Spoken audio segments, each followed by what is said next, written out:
My sister sabotaged my career with fake hate accounts out of jealousy. 9 years later, my fiancé secretly invited her to our wedding. I canceled everything 3 weeks before the event, and she never expected I'd choose my dignity over love. I'm 31 years old. I work in marketing in Austin, and 6 months ago, I canceled my wedding 3 weeks before the date. Not because I stopped loving my fiancé, but because she did something that I never, and when I say never, I mean never thought she would do. Something that basically destroyed all the trust we had built over 5 years together. But to understand why what she did was so serious, I need to go back quite a bit. Like 9 years ago, when my younger sister Jennifer ruined my life for the first time. Jennifer was always competitive, in that sick way that goes beyond normal sibling rivalry. She's 3 years younger than me, so she's 28 now. And since we were kids, every single thing I achieved became a personal problem for her. Did I get good grades? She had to get better ones. Did I make the soccer team? She had to be captain of the volleyball team. Did I win a writing award in high school? She had a complete meltdown because, according to her, I always got more attention. My parents, God bless them, but also curse them a little, always minimized all of this. Like, oh, Jennifer is just passionate. Jennifer just wants you to notice her. Jennifer admires you so much, that's why she acts like this. The truth is that now I see they were basically enabling her to be a terrible person, but at the time I was just a kid who didn't understand why my sister hated me so much. The thing is that when I was 22 and graduated from college, I landed my dream job at a super prestigious marketing firm here in Austin. It was literally the kind of position that people with 5 years of experience would kill to have, and I got it fresh out of college because I had done some incredible internships and had a portfolio that showed I really knew what I was doing. I was so excited. You know what I mean? It was like everything I had worked for during 4 years was finally paying off. I told my family at dinner. My parents were proud. And Jennifer put on that fake smile she always wore when something good happened to me. I should have seen it coming. 2 weeks later, literally 2 weeks before I was supposed to start the job, I got a call from the company's HR director. He told me they needed to speak with me urgently and to please come to the office. I thought, how weird. Maybe they want me to start earlier or something, but when I got there, the guy's face was totally serious. He sat me down in a conference room and pulled out some papers, printouts of screenshots, and basically showed me social media accounts that were supposedly mine. Accounts that I had never in my life created. And these accounts were full of racist, sexist, homophobic comments, all kinds of hate content that I can't even repeat here. There were posts attacking different groups, there were comments on white supremacy forums, there was literally everything worst you can imagine. I sat there looking at those screenshots and couldn't even process what I was seeing. I told him, this isn't me. I never created these accounts. This has to be a mistake. But he just looked at me with that expression of disappointment and disgust.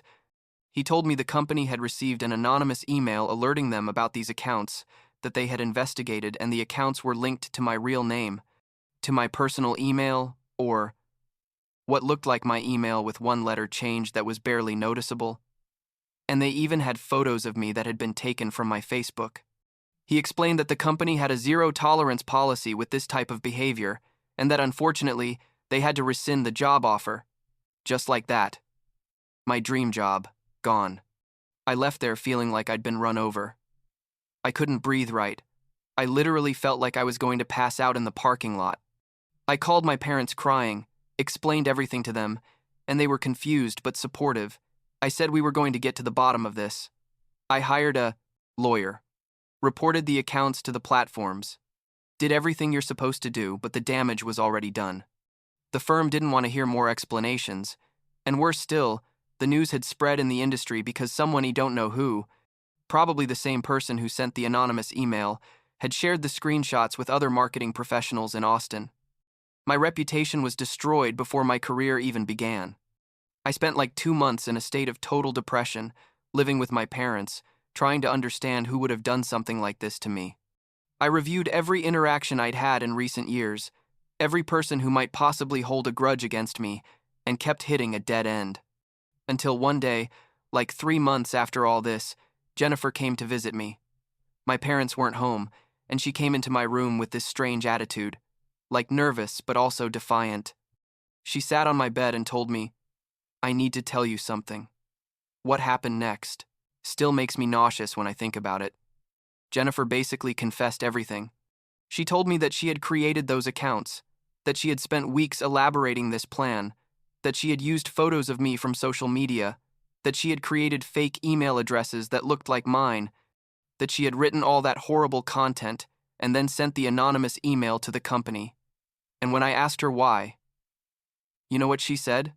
She told me, "Because things always go well for you, because you always get what you want, because mom and dad are always prouder of you than of me." She told me she had also applied to jobs after graduating and hadn't gotten anything as good as mine, and that it wasn't fair that I had that opportunity when she was struggling. I sat there looking at her, unable to believe that this person, my sister, someone I shared a house with for 18 years, had done something so deliberately cruel and destructive. It wasn't an impulse. It wasn't a mistake. It was a planned campaign to ruin my life because she was jealous. I yelled at her, I guess, although honestly I don't remember much of that conversation beyond feeling a fury I had never experienced before. I told her to get out of my room, to get out of my life, that I never wanted to see her or talk to her again. She started crying and saying she was sorry, that she didn't think things would go that far, but it was too late. The damage was done. I told my parents that night when they got home. My mom started crying.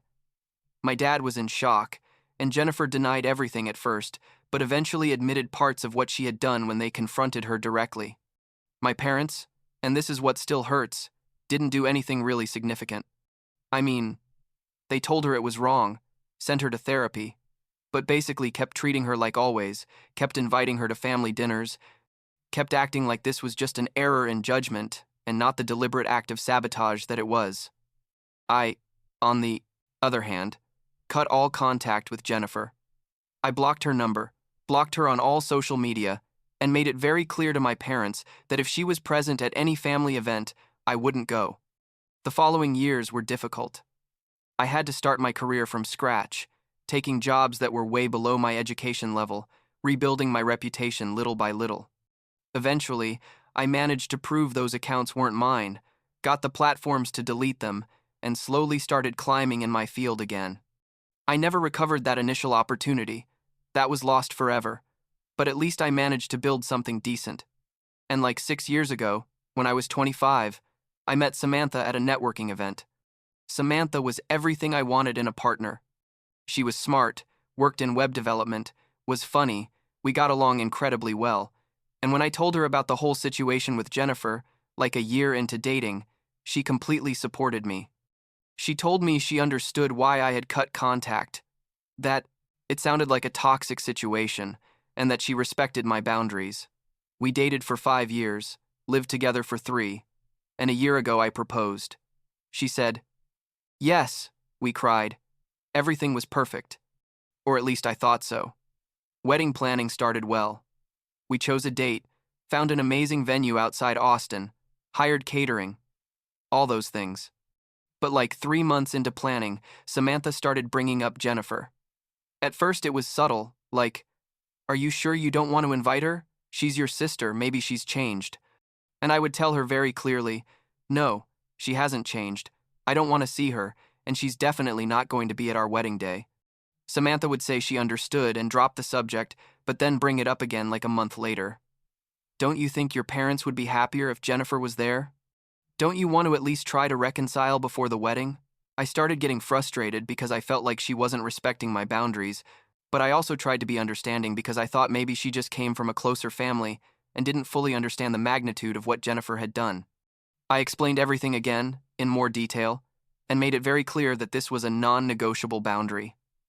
Jennifer was not going to be at our wedding. Period.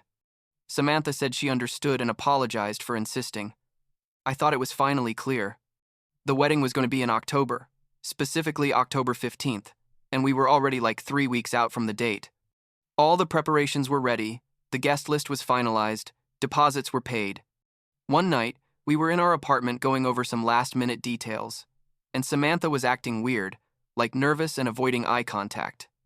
I asked her what was wrong, and and she told me we needed to talk about something important. She sat down across from me on the couch and basically dropped a bomb. She told me she had contacted Jennifer like 4 months ago, that they had been talking on the phone and by text, and that she had invited Jennifer to the wedding. I sat there processing what I had just heard, and honestly, I couldn't believe it was happening. I asked her, "Are you telling me you've been talking to my sister behind my back for 4 months, knowing perfectly well what she did to me and how clear I was about my boundaries? And you invited her to our wedding without telling me anything?" And Samantha started crying and saying she did it because she thought it was the right thing, that families need to be together, that I was going to thank her eventually when I had my sister back in my life. I asked her what else had happened in those conversations, and that's when Samantha admitted something that basically sealed the fate of our relationship. She told me Jennifer had called like a week ago, after Samantha confirmed the wedding details to her, and Jennifer had said something like, "It's funny that Ethan is managing to get married, considering he's basically a loser who never accomplished anything significant." Samantha told me that in that moment she realized that maybe I was right about Jennifer, that maybe she hadn't changed, but that it was too late because the invitation was already made. I got up from the couch and I think I just walked around the apartment for like 10 minutes without saying anything, because I couldn't even form words. All the betrayal of what I had just heard was too much.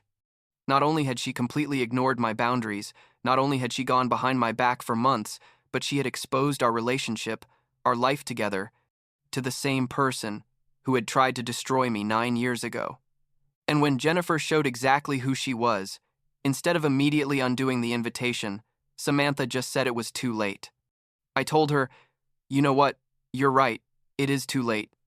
It's too late for this relationship, it's too late for this wedding, and it's too late for me to trust you again." She started, begging, saying she had made a mistake, that she would fix it, that she would tell Jennifer not to come. But I told her the problem wasn't just Jennifer coming or not coming to the wedding. The problem was that Samantha had shown she didn't respect my boundaries, that she didn't listen to me when I told her something important, and that she was willing to betray my trust because she thought she knew better than me what I needed. How am I supposed to spend the rest of my life with someone who does that? I slept on the couch that night, and the next day, I started making calls. I called the wedding venue, the catering, the photographer, all the vendors, and canceled everything. We lost money, obviously. The deposits weren't mostly refundable, but honestly, I didn't care. I wasn't going to marry someone who had just so clearly demonstrated I couldn't trust her. My parents found out like 2 days later and, surprise, surprise, tried to convince me to give Samantha another chance, that everyone makes mistakes, that love is about forgiveness. I told them it was easy for them to say that, considering they had forgiven Jennifer for something much worse, but that I wasn't like them, that I wasn't going to allow people to cross my boundaries just because we shared blood or years together. Samantha moved out of the apartment like a week later. It was horrible, honestly, because I still loved her, or at least loved the person I thought she was, but I also knew there was no way this could work. During the last conversation we had before she left, she told me that maybe I was too harsh, that maybe I needed to learn to forgive, and I told her that maybe she needed to learn to respect people's boundaries instead of thinking she knew better than them about their own lives. Like 2 weeks after Samantha left, I got an email from Jennifer. I don't know how she got my current email considering I changed the one she knew years ago, but there it was. The email was long, like 3 pages, and it was basically an apology saying she had changed, that she had been in therapy, that she understood what she had done to me and wanted to make amends. I read the whole thing. I'm not going to lie, but when I finished, I just deleted it. I didn't respond, didn't give her the satisfaction of knowing I had read it. Nothing. Because the truth is, I didn't care if she had changed or not. The damage she did to me was so deep that there was no amount of apologies or therapy that could make me want to have her in my life again. My parents, who apparently don't understand the concept of boundaries even when you explain them repeatedly, decided like a month after all this that it would be a good idea to have a surprise family dinner where, surprise, surprise, Jennifer would be present. They invited me to dinner on a Sunday, saying it was just going to be the 3 of us. And when I got there, Jennifer was sitting at the table. I literally turned around and left without saying a word. My mom followed me to the car crying and saying they just wanted us to be a family again, and I told her that wasn't going to happen.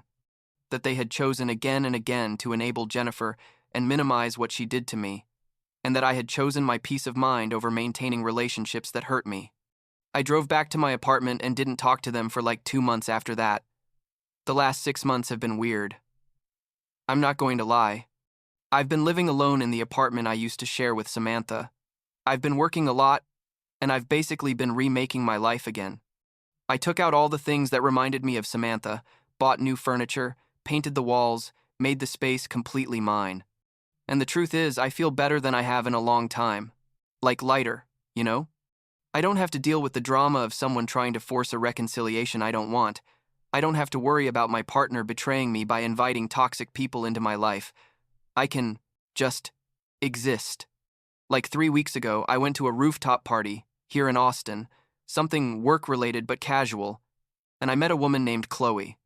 We talked for like 2 hours about all kinds of things, from movies to travel to that random conversation about whether hot dogs or sandwiches, and it was the first time in months I felt genuinely excited about the possibility of meeting someone new. I don't know if anything will happen there. It's too soon, and honestly, I'm still processing everything with Samantha, but it was nice to feel like maybe I can start over. That maybe I can find someone who really respects my boundaries and doesn't try to fix parts of my life that aren't broken. My parents and I are on civil terms now, I guess.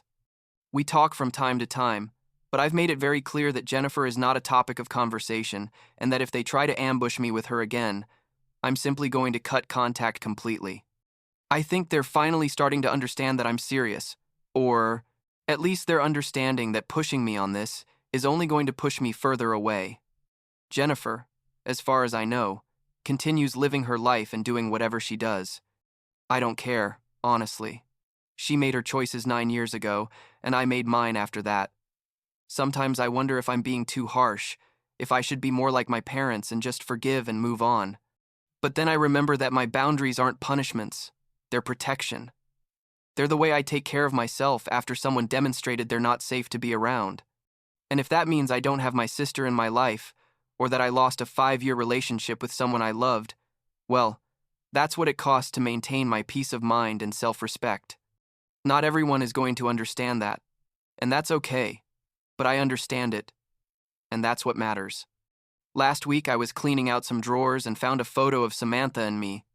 From the day we got engaged, we looked so happy, so sure we were going to spend the rest of our lives together. And for a moment, I got sad, thinking about everything we lost. But then I remembered why it ended. Remembered that feeling of betrayal when she told me what she had done, and I knew I made the right decision.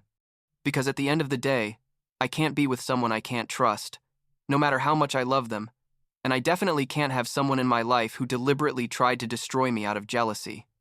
So here I am, 31 years old, single again, without a really united family, but with something I didn't have 6 months ago: peace. Peace knowing that the people in my life now respect my boundaries. Peace knowing I'm not going to wake up one day and discover that someone close to me has been betraying me behind my back for months. Peace. Knowing I chose to respect myself over making others happy. And honestly, that's worth more than any wedding or any forced family reconciliation. Maybe someday I'll find someone who understands that from the beginning. Someone who doesn't try to fix things that don't need fixing. Until then, I'm okay with where I am, making my space in the world a little more mine each day.